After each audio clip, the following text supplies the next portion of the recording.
He's the president of the JFK Historical Group. He's authored many articles on JFK, and today he's going to be speaking about new revelations and information in the JFK murder. Ladies and gentlemen, please help me welcome David Denton.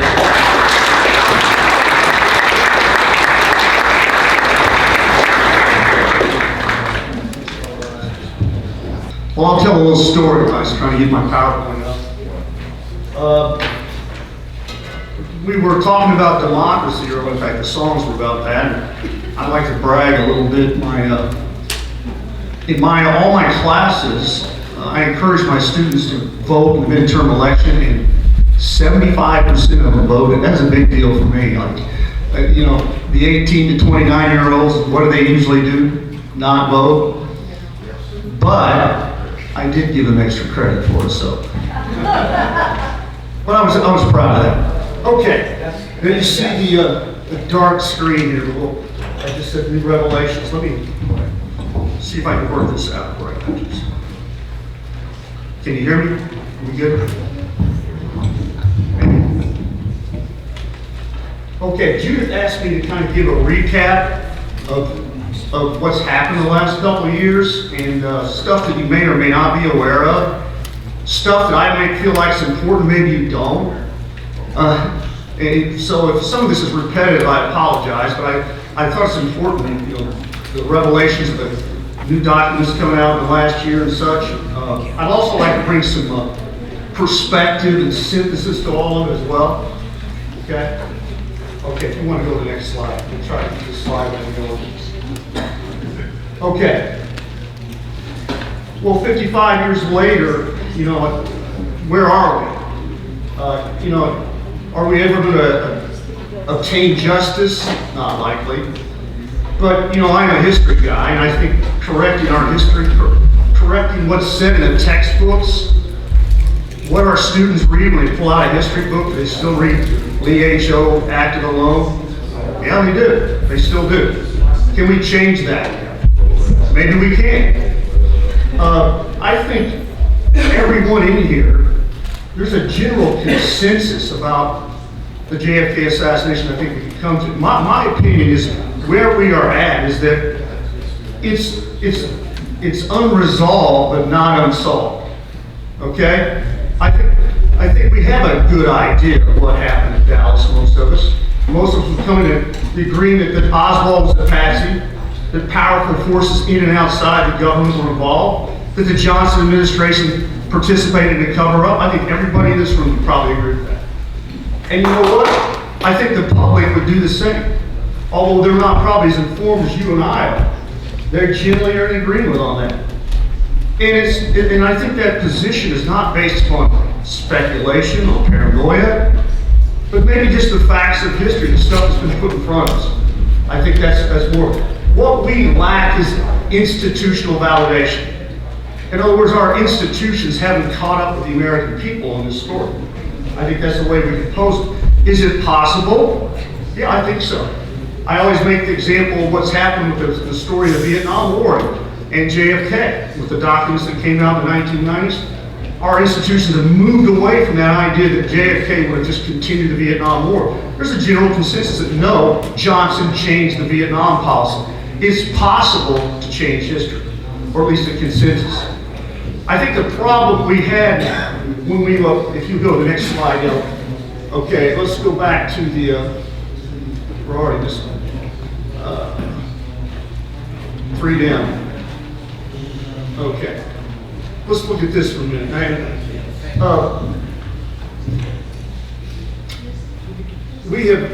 There's a national paranoia on this whole situation. I don't think so. I think the facts that come to light in this case simply can't be dismissed or done away with. All right, let's go on to the next slide, please. All right, October 26, I believe, 2017. You guys all remember that? And it appeared for a while like, maybe something's going to happen. President Trump sounded like he wanted to get everything out, you probably know the story. And then folks got to him. I mean, Henry Kissinger, whoever represented the national security state, all of a sudden, it's these things, according to Trump, if we got them all out, would do irreversible harm to our security.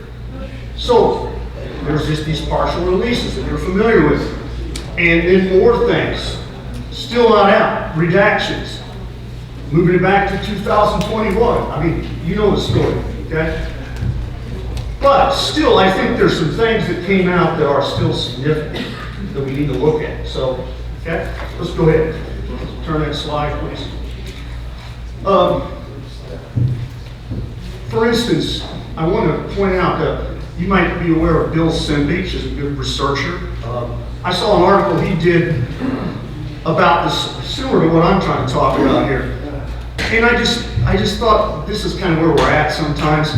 The article, it was on the who, what, why thing, Russ Baker's thing. It's like it was so nuanced. I'm not being terribly critical of Bill about, connections between Lucian Conine and Cuban exiles, cryptonyms. It almost seems like in some of the cases with those documents that came out that we were so far in the weeds, you can't see what's right in front of us.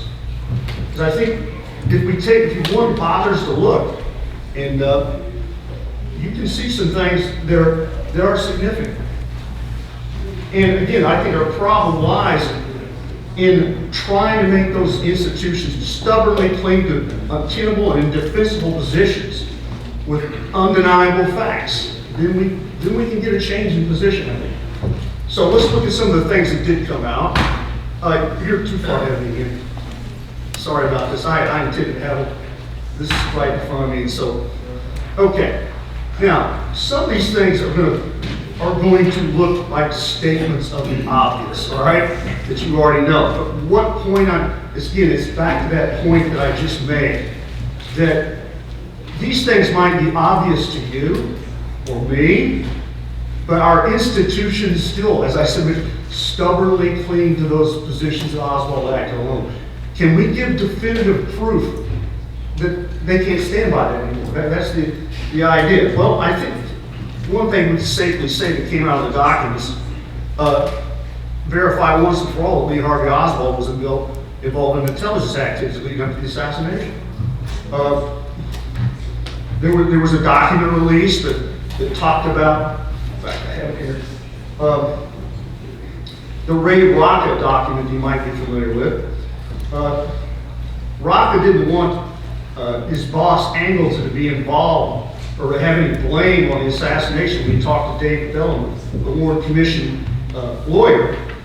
And he basically said, look, Oswald was in Mexico City, and he was involved with a cover story. He admitted that he was involved with intelligence activities associated with going after Fidel Castro in that document. That's one thing, okay? And then another one, this is the second thing here. Oswald was definitely an FBI informant, and the agency tried to cover it up. There's no question about it. The story of Morris Pena, the FBI informant in New Orleans, who was dealing with Warren DeBreeze, a FBI agent. He said that he interacted, DeBreeze, with Oswald in New Orleans before the assassination. And not only that, I'll see the next slide here. Okay, let's hold on that.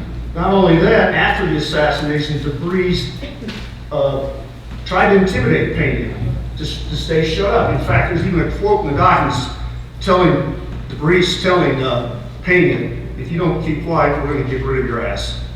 A great quote, one of the quotes that came out of the documents I thought was interesting. Okay. All right, now we've got Hunt here. Obviously, I took a look at the documents, the personnel file of E. Howard Hunt. I wouldn't say there's a whole lot of stuff there that's revelatory, but I still think he's an interesting character, some things that come to light on this. First of all, I wrote the confession up there, because you're familiar with the fact that Hunt, first of all, I think it's not entirely correct to say a deathbed confession, not exactly right. Hunt talked quite a bit about this whole thing for quite some time, before his death. And obviously to his son, who's spoken here, right?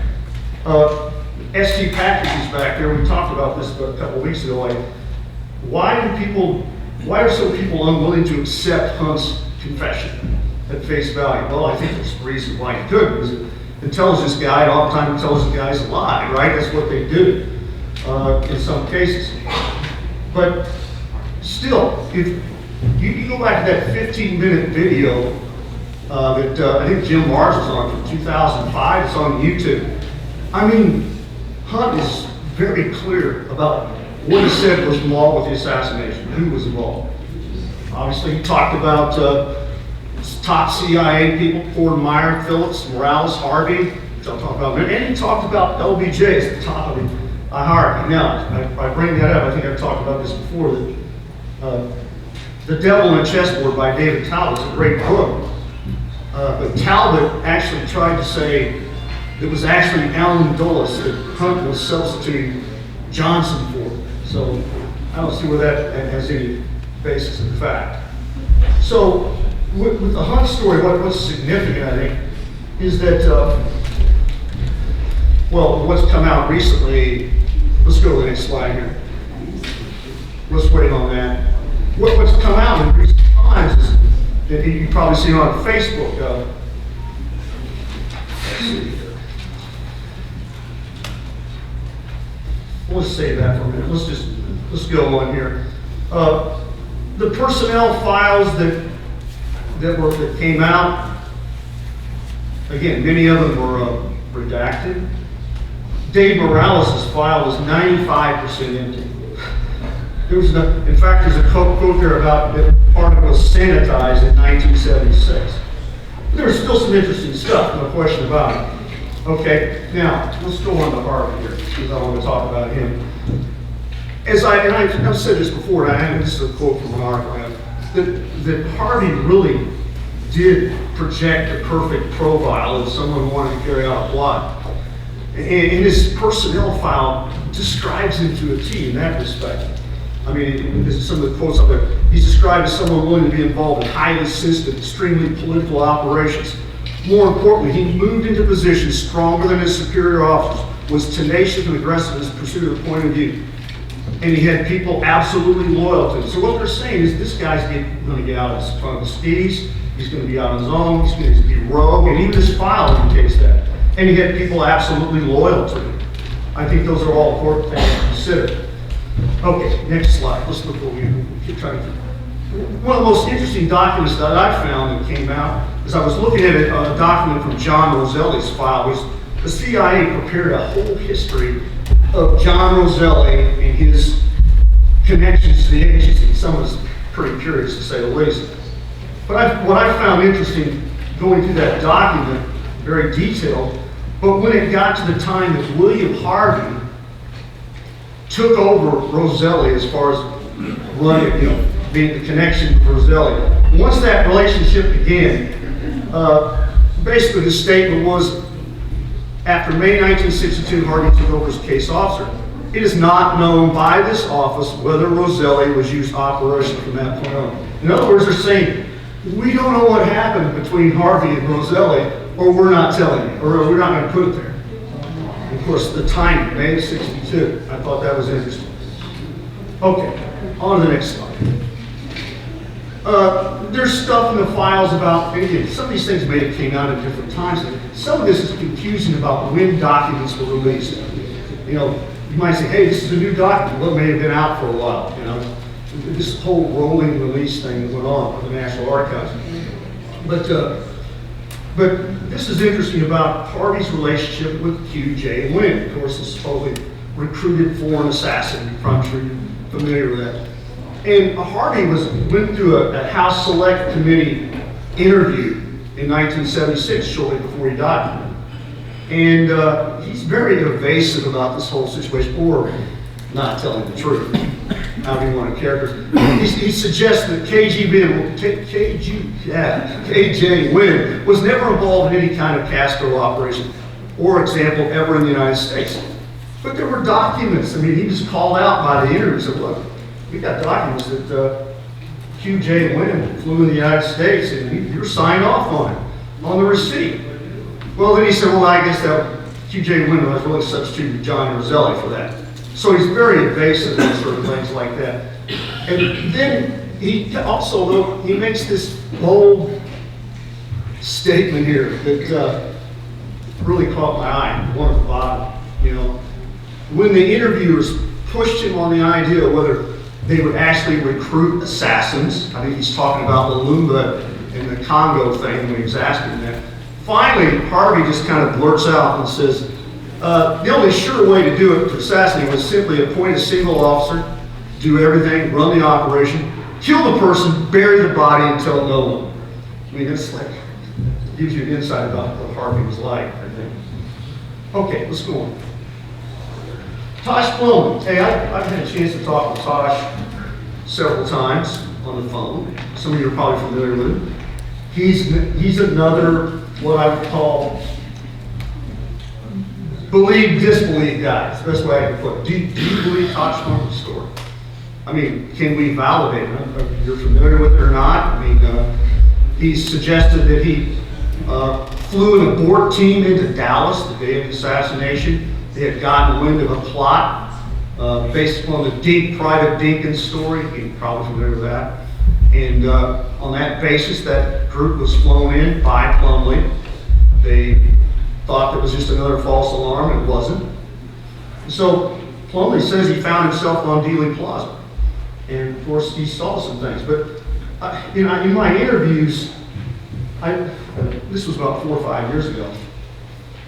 One of the things, I took some notes when I talked to Plumlee, that he talked about the potential for that abort team being infiltrated.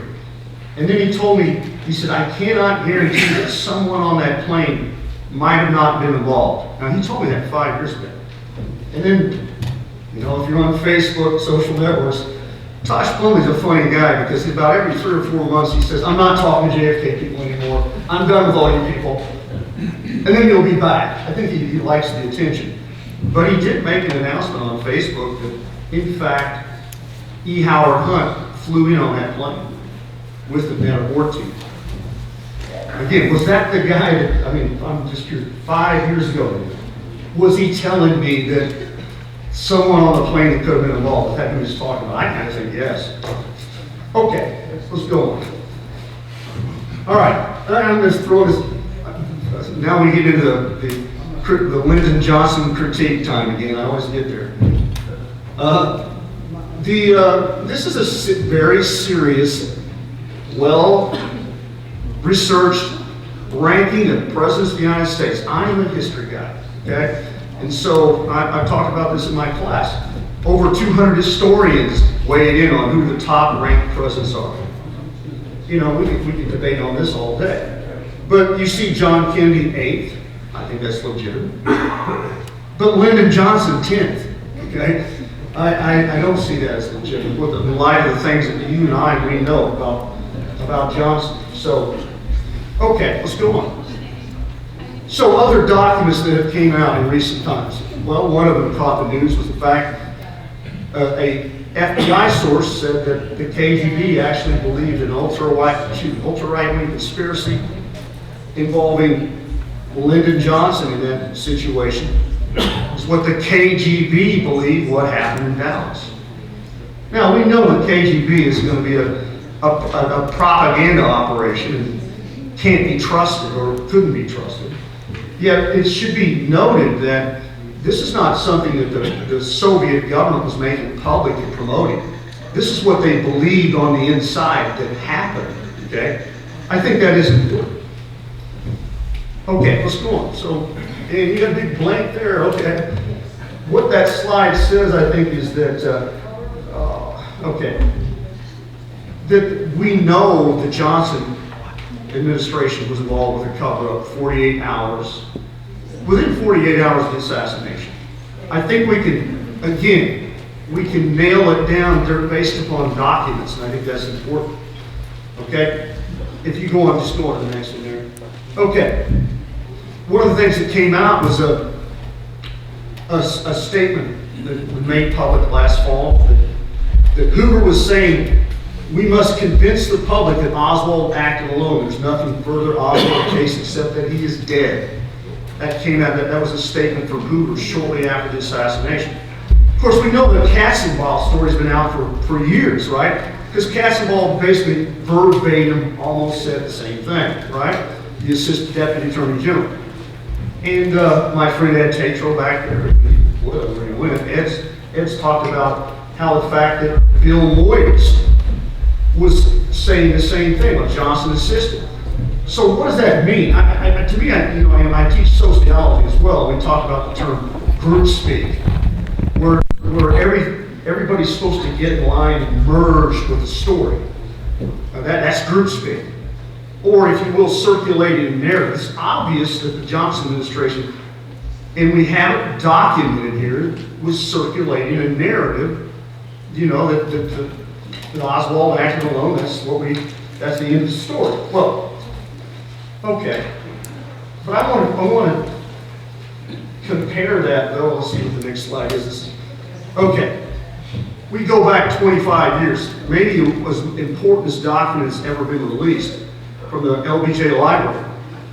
And it's a tape audio conversation of Hoover talking to Johnson shortly after the assassination, where Johnson's obviously being told by Hoover, says, look, somebody's impersonating Oswald, or was in Mexico City. The guy we have in jail is not the person that's on that audio tape. And so, or videotape. So, if we merge these things that we've talked about, I mean, right here we have at the very same time that Hoover and Johnson are promoting an Oswald acting alone. They know that something was going on in Mexico City, that this guy just wasn't a lone nut, that this guy was involved in intelligence activity. So, from the get-go, there's an obvious documentation of some sort of cover-up. I think if you merge those documents. Okay? All right, so let's go. Okay? And here, this is basically what I just said. So let's pull on the next slide, please. Well, let's talk about John Connolly, because some things that came out on him, as you probably know as well, and that are pretty interesting. First of all, and again, my friend Ed can speak a lot about this, about John. We have to know that John Connolly was central to luring Kennedy to Dallas. That the whole thing about the trip, he's the guy that really, it was arm twisting JFK to come to Dallas in the spring. And basically, there was a big argument that ensued about where the meeting, of course, was going to be the Dallas Trade Mart, and Kennedy never got there. Jerry Bruno, the advancement, did not want that. And Connolly basically just did everything to make sure that meeting would be held at the Dallas Trade Mart, which of course would take him through Dealey Plaza, which has to be considered. In fact, Ed actually described it as that Connolly bamboozled, is the word Ed used, I think, to Jerry Bruno to make sure that JFK went to the Dallas Trade Mart. I think that's significant. Well, other things. A couple years ago, a guy named Gordon Ferris appeared. I wrote an article about him. Now, you guys have seen him here the last couple of years.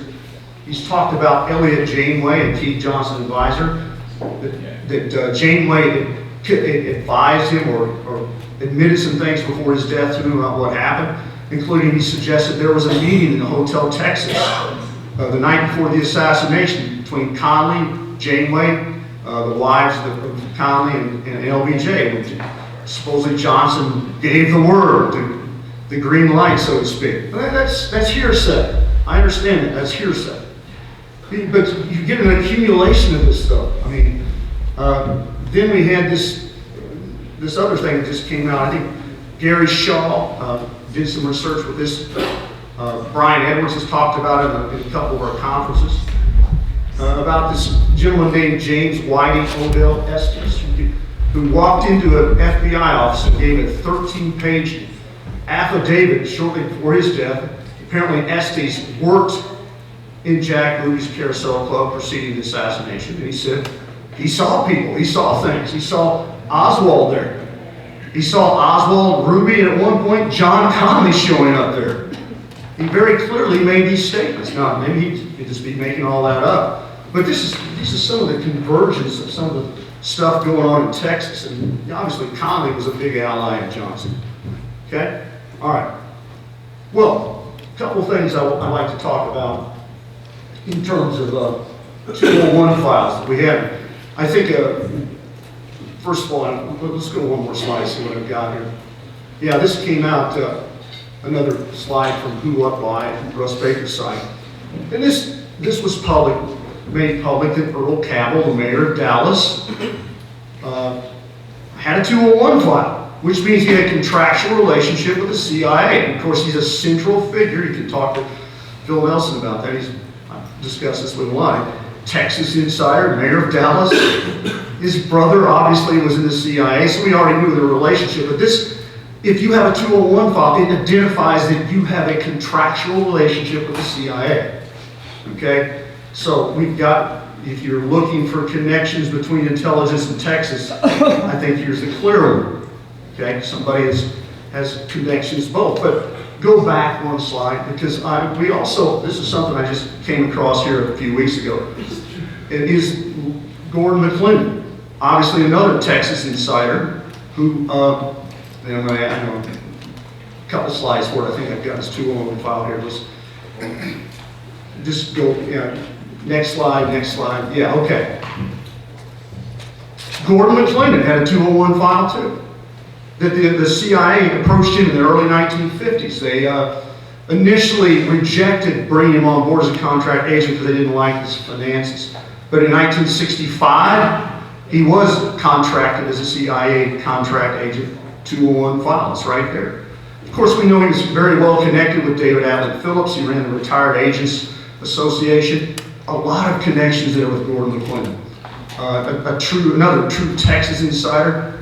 He knew Jack Ruby very well, so there you go. Ruby, CIA, in Texas, these interlinks.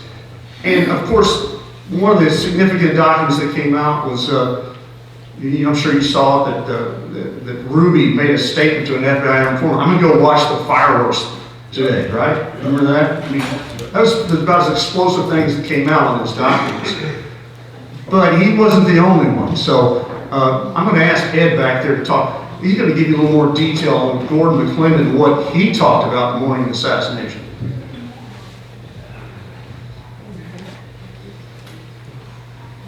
I figured you just wing it from back there, man. How's our time? I guess I got all day. I'm about close. Oh, we're great. So Ed's going to talk a little bit about McClendon, okay?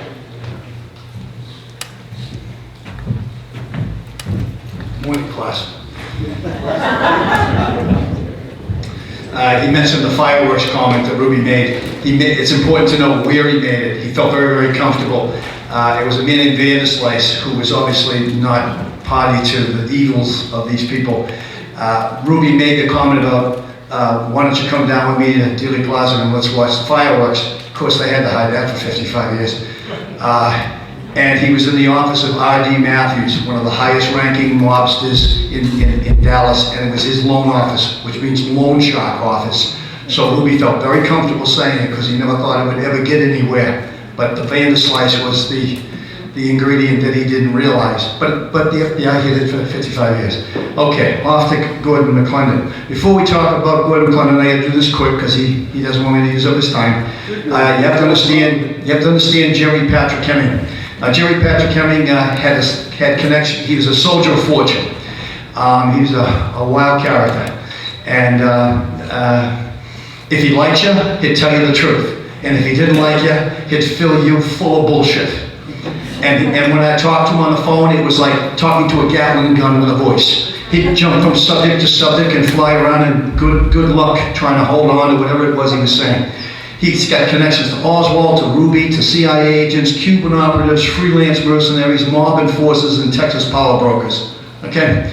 Anyway, he told, there's a Garrison file, so he told an investigator for Garrison that there was a meeting on July 5th, 1963 at the Petroleum Club in Dallas, and they talked about killing Castro, and then it changed to, the hell with Castro, let's kill Kennedy.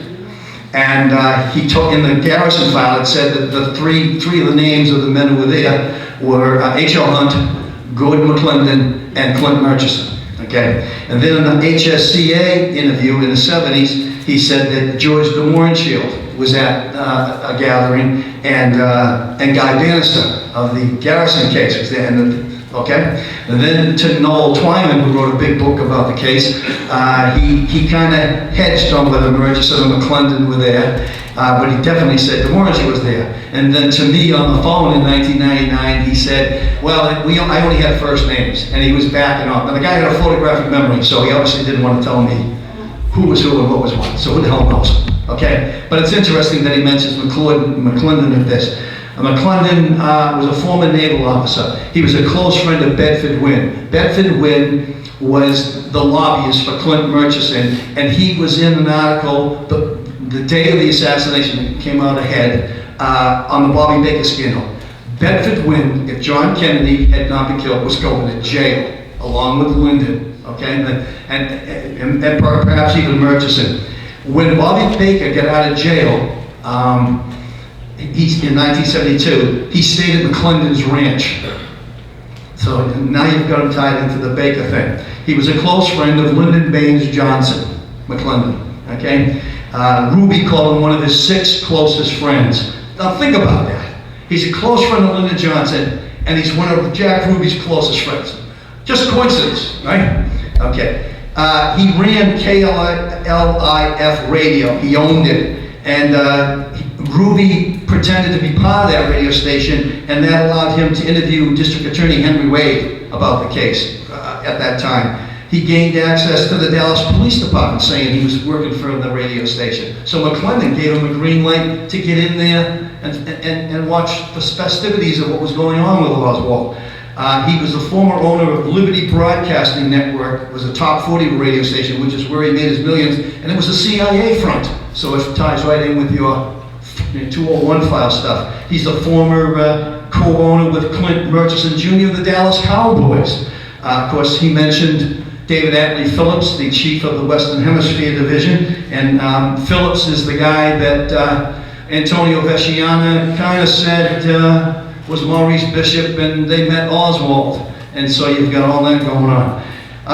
He mentioned the association of former intelligence officers that McClendon and Atlee Phillips created together, and Judith, and one of her, the thing that drew me to Judith, and you know, to me it's the most important thing she ever said as far as my world is concerned, and she said that Lee Harvey Oswald, a day and a half before the assassination, said, whatever happens to me, never forget 3 names, Bobby Baker, Billy Celestes, and David Atlee Phillips, okay? And I knew Estes. I was friendly with Estes. I spent time in his home. By the way, if you don't know this, he had a little dog, a little chihuahua. And I said, what's the dog's name? He said, Ladybird. Okay. In 1988, on his deathbed, he had a falling out with his brother, I think his name was James, and James called him up and said, were you in Dallas that day? And Phillips said, yes. So you've got the links between McClendon and that. Now, we get to the thing that David really wanted me to do. And that is, by the way, his father, Bart,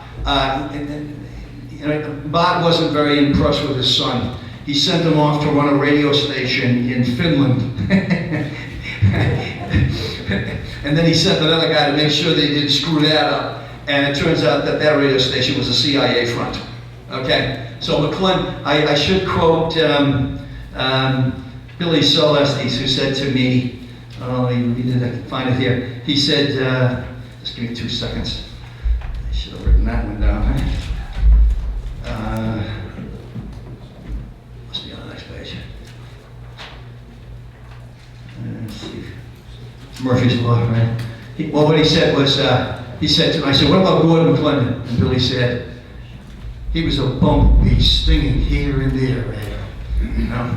And that's a pretty good description of him. So now we get to the big thing here. I'm going to leave some names up to protect them because they're both alive. One is a Texas insider who hides in the bushes down here, and I learn a great deal about things that go on. And he still is a member of the community, and it wouldn't surprise me if he got himself picked off if I were to run around always quoting his name. So I won't do that. But at any rate, he learned quite a bit about Gordon McClendon's involvement with CIA business, and then he wrote to me, I'm quoting, this is the best way to say it, Gordon McClendon supposed to have attended the lunch in JFK's honor on 11/22. And it was McClendon had been invited to go to the trademark. All right? Notoriously late for events, a couple of his staff reminded him to get ready. Later, they reminded him again and said he was going to be late if he didn't leave right away. And he replied, yeah, let's go now and see the SOB get his brains blown out.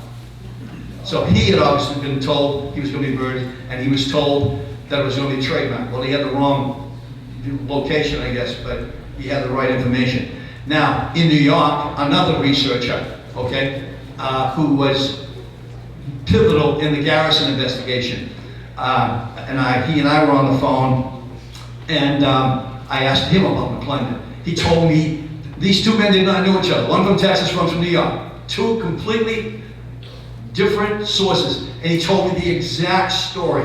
And I asked him, when did you get that? He said, I talked to McClendon's staff. So you have two men, and they said the exact same quote. He's going to get his head blown up. And then I want to read one quick paragraph, and then it's all yours. How am I doing? All right? A little too much? I can see his face. Very patient man. You have to be a teacher. This is from my manuscript, and it's the only way to do this. McClendon, because listen very carefully. McClendon was even involved with efforts to free Jimmy Hoffa in tandem with Carlos Marcello's son-in-law, Dalton Smith, brother-in-law of Nofio Pecora, whose associate, Emil Bruno, had bailed Oswald out of jail after his August 1963 New Orleans street scuffle. Bruno was also connected to Dutz Murray, Oswald's mob-linked uncle.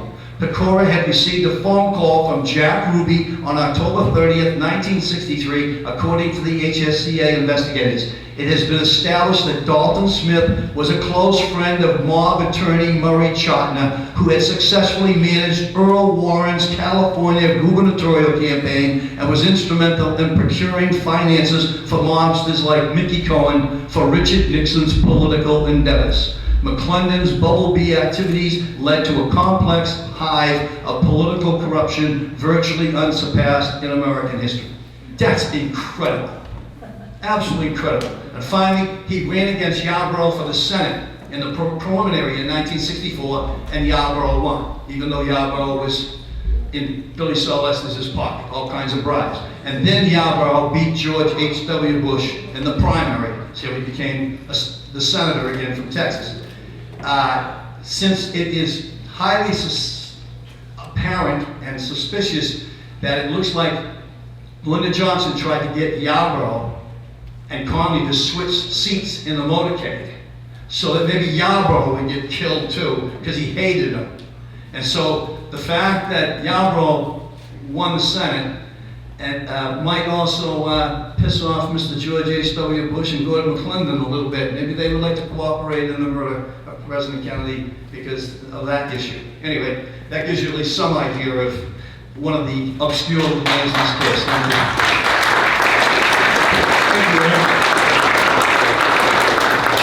Let me just do a couple things to add. You talked about Jerry Patrick Henry. I can recall maybe 20 years ago seeing Jerry Patrick Henry talk at a conference like this. Typical of intelligence people, he talked for an hour and he said nothing. I mean, it was all just double speak, double talk. Yet, as Ed says, these people sometimes can allow things to leak to the surface, or they, or at the end of their life, they want to, intelligence people are, stating the obvious here, are trained a lot. Another quick story that I went through, I told this one before, but maybe 8 or 9 years ago, I was giving a talk in Indiana, nearby, a small group of people, and a guy was in the audience that was constantly harassing me and questioning everything I said. And about halfway through, I said, you're probably intelligence, aren't you? He goes, yeah. He was a retired CIA agent who came an hour here to speak. But the crazy thing was at the end, when I was done, he came up and he flashed an Operation Phoenix card, which, if you know your history, the Operation Phoenix was one of the most dastardly things the CIA ever did in Vietnam, a program of assassination of suspected Viet Cong. And he was a part of this. I think he was trying to intimidate me a little bit, and I said, oh, great, looks good.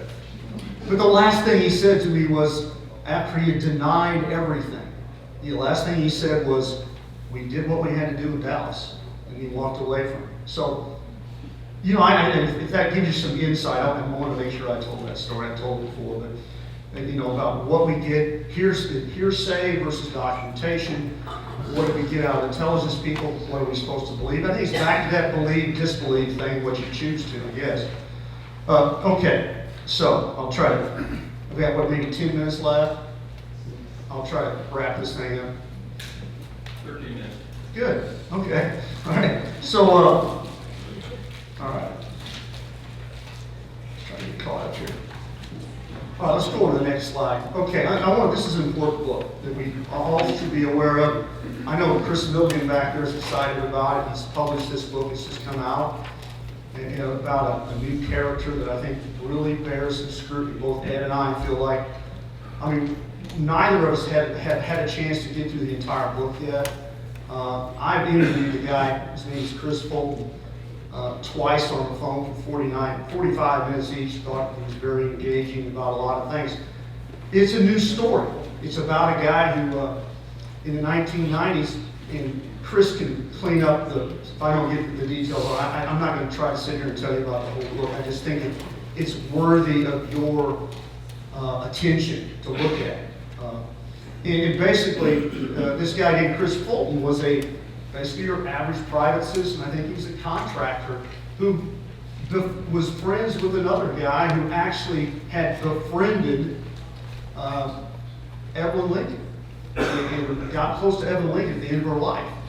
And apparently Lincoln entrusted him so much that she, by will, passed on the other guy. I think his name was White, right, Chris? Yeah, his name was White. Yeah, White, okay. And all of a sudden, this guy who wants to start a museum, which Chris Fulton was friends with, had all these materials. Well, as it turns out, according to the story, a lot of those materials have been passed on to Evelyn Lincoln by RFK, who apparently knew far more about this, had done some investigation, some key information, documents, including a watch that apparently JFK wore in Dallas. And supposedly, when that watch was tested, it had mercury on it, which was a sign of a frangible bullet. So I'm just hitting things here about what this all might lead to. Fulton also was able to make contacts with a Secret Service agent named Bach, who apparently was involved in this whole exchange of materials, and he told him quite a bit too. I just think the book is worthy of your, looking at. It could be one of the most significant books we're talking about. I'm supposed to talk about new revelation, new documents. I think this might be one thing you need to look at, okay? And by the way, shameless plug here, but I think we're going to have him speak in my conference in April, okay? On my campus. I'm going to talk about that for a minute, okay? All right, so let's move on here. I got 2 minutes I can roll. And another blank thing. Okay, we learned that not to use the dark background. Let's see. Okay, let's see what I've got here.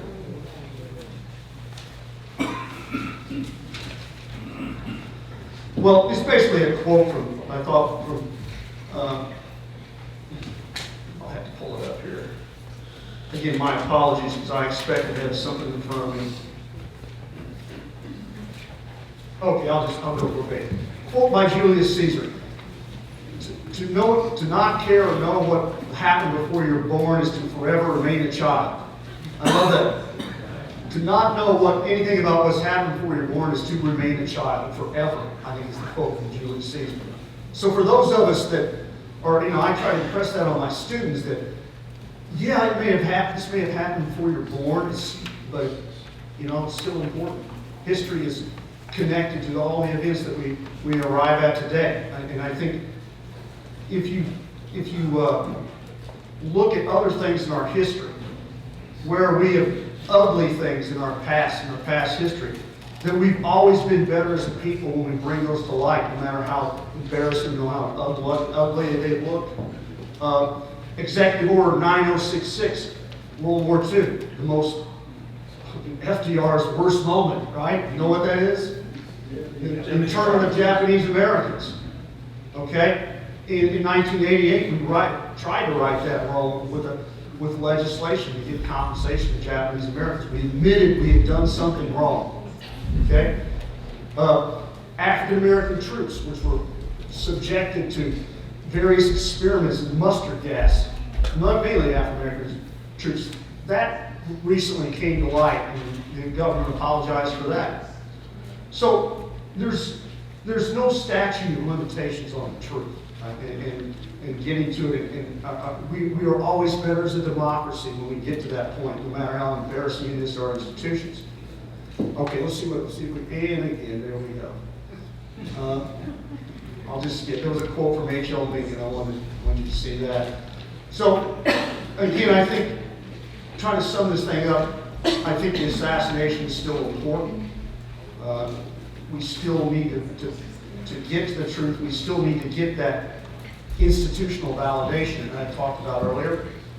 I think, as I said earlier, the JFK assassination remains unresolved, not unsolved. I think we know, we have a good idea what happened. We might argue over the details and the nuances of it. So let's go on. Yeah, okay, we'll finish this in April, and that did work good. All right.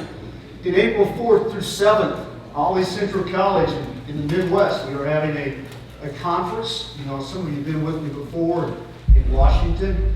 You know, Ollie, Illinois is not a huge metropolis, I'll admit that. Some of you guys have been there, some of my friends have, but we've got a great campus, a lot of support from our administration. They're helping us fund this whole project. And we're going to have a conference called Political Assassinations in the 1960s, which is basically what I teach as a class. I have for 20 years. We cover the 3 major assassinations, as we're doing here. I think we've got a great lineup already. We're still working on it. It's still a tentative thing. Specifically the RFK thing, I think we've got one of the best lineups I don't know already lined up that in terms of being at any conference. Lisa Peace, who's getting ready to come out with a major book, probably is a good researcher in that area. Shane O'Sullivan, who's been here a couple years ago. William Law is going to be doing some things. He's doing some good things with the RFK thing as well. Some of the other speakers, and if I forget somebody, you're here, please do not get mad. I just got a list here. Obviously Ed Tatro, Judith Baker's planning on coming. Stan Weaver from East State University, Phil Nelson. We're hopeful that Mr. Fulton, who I just had contact, Chris Milligan, Rick Russo.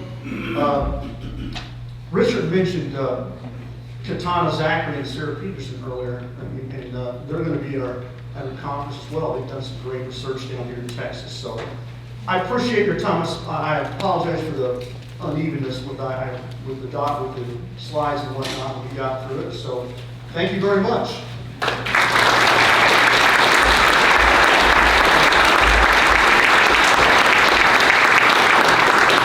Ladies and gentlemen, David Denton.